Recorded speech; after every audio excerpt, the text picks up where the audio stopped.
Отандық азық-түлік өндірушілер Ресейдің арзан, бірақ сапасыз тауарын нарықты жаулап бара жатыр деп дабыл қағуда.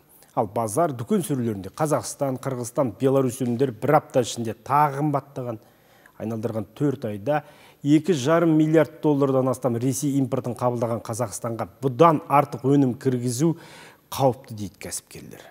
Сүт пен сүт өнімдерін сатып алушылардың саны күн сайын азайып бара жатыр деген саудагерлер жергілікті ағарғанның бағасына соңғы аптада тағы 10 теңге, ал Қырғызстанның өніміне 20 теңге қосылды дейді. Беларусь елінен әкелінетін ірімшік тағы 50 теңгеге қымбаттапты.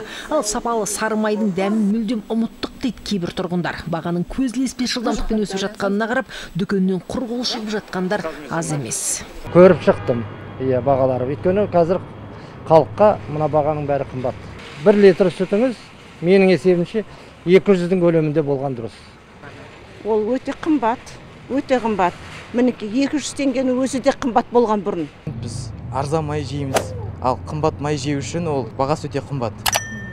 Сондықтан арзан, нам, пам бірдемемен енді күн көреміз енді, амал жоқ. Бірақ сүт және май одағының өкілдері отандық өнімді супермаркет сөрелеріне шығару оңай емес. Өйткені сауда желілері сапаға емес, бағаның төмен болғанына мән береді дейді. Яғни төмен сұрыпты өнім нарығын өздері осылай қалыптастырып отырғанын айтады. Сөрелердің тең жартысы импорттық тауарға толып тұрғаны да содан дейді. Ал отандық тауар өндірушілер өтімділікті арттыру үшін бағаны мәжбүрлі түрде төмендетіп, қарызға батып отыр екен.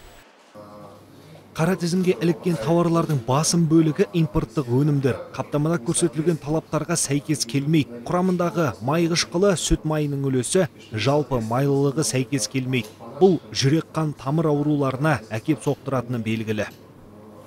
Кәсіпкерлер отандық өнімді үкімет қолдамаса, істің өнбейтін қазірден айтамыз дейді. Яғни дүкен сөрелеріндегі тауардың 80%-ы өзіміздікі болу керек деген талап қойылу шарт екенін айтады.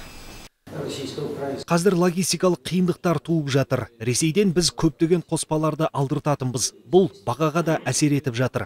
Шикізат 65%-ға қымбаттаған. Сәйкесінше шағын кәсіпорындарда дайын тауар 65, ірі өндірісте 23%-ға өсіп отыр. Ал қайта өңделетін тауар 30%-ға көтерілді.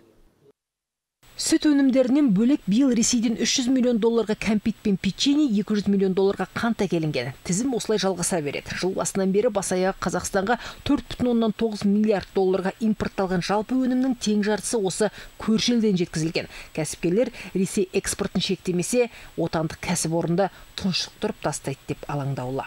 Ермірдәулет, Влад Шишко, Нұркен Тоқмурзин, Информбюро, Алматы.